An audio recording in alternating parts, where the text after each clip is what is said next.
Olá, crianças! Aqui é a Cami Oliveira, do projeto Baú de Histórias do Instituto Conviver. E eu tô aqui pra gente ler mais uma história juntos. O livro que eu escolhi para ler para vocês hoje é o Contos da Floresta, do Yaguerê Yaman, com ilustrações da Luana Geiger. A lenda que eu escolhi, esse é um livro com mitos e lendas. Eu escolhi uma lenda. A lenda que eu escolhi chama O Bicho e o Casamento. Um homem tinha 4 filhas, todas muito bonitas e por isso muito cortejadas pelos rapazes do lugar. Mas o homem e sua esposa tinham um pacto de nunca deixar suas filhas se casarem. Vários rapazes tentaram se aproximar das moças, mas sempre desistiam, por um motivo até então nunca explicado. Certa vez, um jovem caçador muito esperto chegou à aldeia e se apaixonou por uma das filhas do homem. Após alguns dias a cortejando, foi até o pai pedir para namorar a menina. Como resposta, o homem propôs ao jovem que fosse à mata caçar um monstro que estava acabando com a sua plantação de mandioca. Se em uma semana ele não conseguisse matar o bicho, não ia poder namorar a moça, mas se o matasse, podia até casar com ela. Como era corajoso, o rapaz ficou contente, pois matar bicho, para ele, não era tarefa difícil. Estava acostumado a matar onça, cachorro do mato, cobra sucuriju. Mas o pai fez outra exigência. Você não deve levar espingarda, nem flecha, e muito menos lamparina. Assim aconteceu. No primeiro dia da semana, o rapaz, desprovido de arma e de luminária, entrou na floresta rumo à roça onde deveria pegar o bicho. Chegando lá, aprontou um nutá, sentou, esperou, mas nada aconteceu. Naquela noite, ele só ouviu os barulhos da mata e viu escuridão. Ao raiar do dia, levantou-se e voltou para casa. Na segunda noite, ele foi de novo para a roça. Como na primeira vez, não viu nada além de escuridão. Já estava desconfiando de que o tal bicho era invenção do pai da moça para afastá-lo da filha. Mas, mesmo desanimado, retornou à roça pela terceira vez. Foi sem receio, pois estava certo de que não ia encontrar nada. Enganou-se. Era lua cheia. E pela intensidade do luar, o rapaz percebeu que a mata estava muito assustadora. As sombras e as raízes se davam formas estranhas que ele não conhecia. Com muita imaginação, pôs-se a olhar para todos os lados quando ouviu um gemido.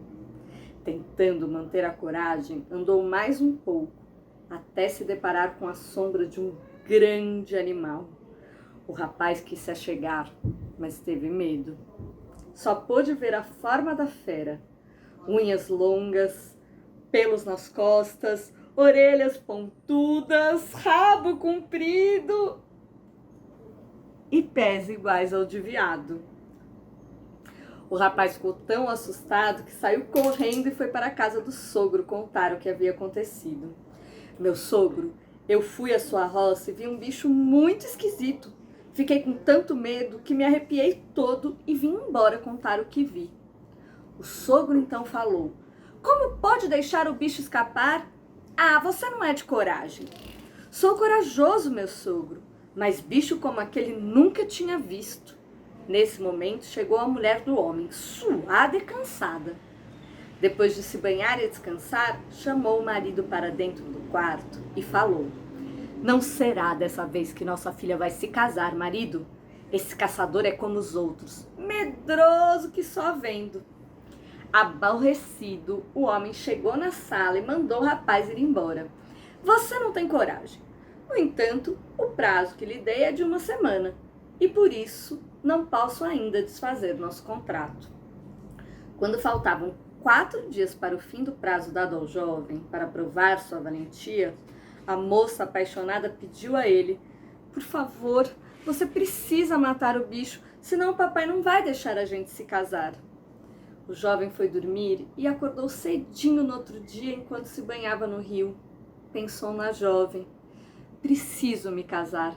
É hoje que eu mato o bicho. Preparou-se e foi esperar o bicho em cima de um mutá que armou próximo ao caminho da roça.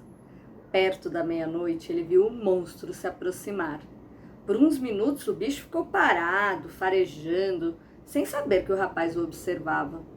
Nesse momento, lembrando do pedido da moça, o homem se encheu de coragem e pulou no pescoço do bicho. O bicho deu pinote, fez força, engasgou-se e finalmente conseguiu fugir. O rapaz se preparou mais uma vez para ir à roça caçar o bicho. Aquela noite seria a sua sorte.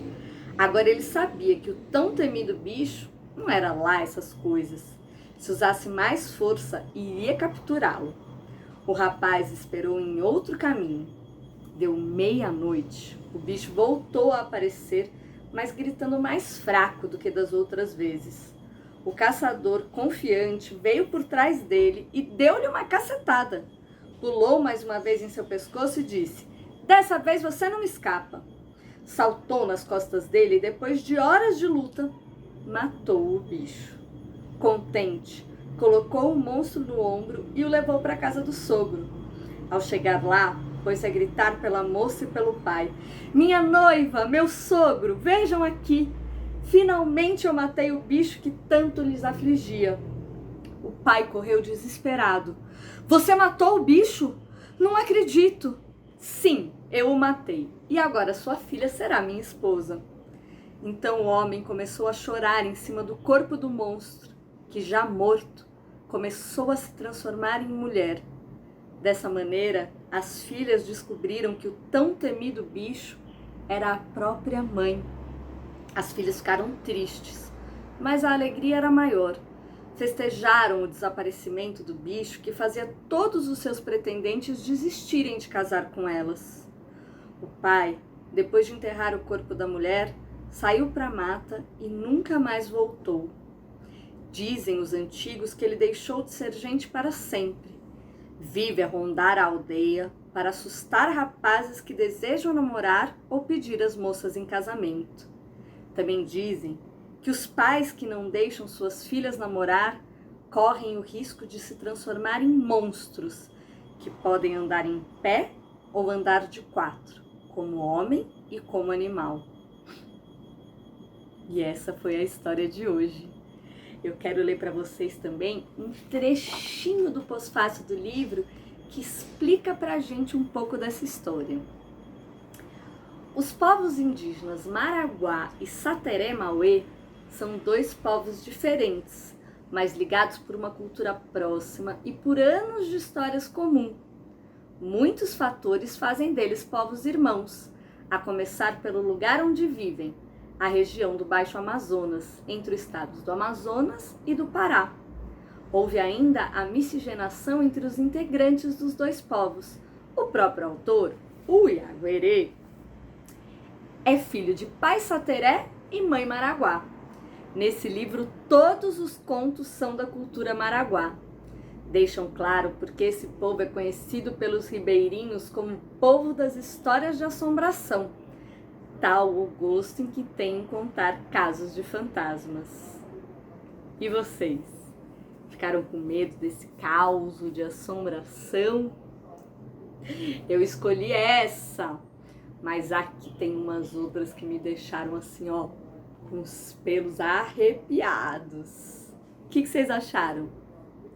Tchau!